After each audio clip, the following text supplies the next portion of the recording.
இருக்கு பார்த்துருக்கீங்களா? எவ்வளோ பேர் ஸ்விக்கியோட இன்ஸ்டாமார்ட்லாம் யூஸ் பண்ணிட்டு இருக்கீங்க அப்படின்றத மறக்காம கீழ கமெண்ட்ஸ்ல சொல்லுங்க. அவங்க வந்து பார்த்தீங்கன்னா, இப்போ லைவ் ஆஃப்லைன் ஸ்டோர்ஸ் வந்து ஓப்பன் வந்து பண்ணியிருக்காங்க. இதுக்கு முன்னாடி இதே மாதிரி ஸ்டோர்ஸ் வந்து ரிலையன்ஸ்லலாம் இருந்துச்சு. ஆனா ரிலையன்ஸ் வந்து பார்த்தீங்கன்னா, இப்போ நெறைய இடத்துல மூடிட்டு வெறுமே ஆன்லைன் மட்டும் தான் வச்சிருக்காங்க.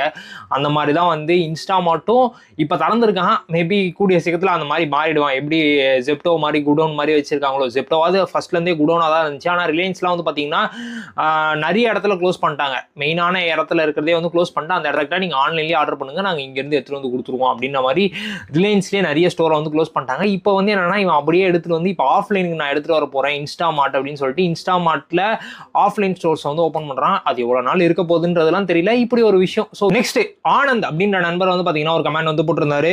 Bro Poco F7 512GB 33K ஓகேவா வாங்கலாமா அப்படின்ற மாதிரி வந்து கேட்டிருக்காரு. 33,000 ரூபாய் அப்படின்ற பட்ஜெட் செக்மெண்ட்டுக்குள்ள அப்படின்னு சொல்லி பார்க்கும்போது இப்போ பிளிப்கார்ட்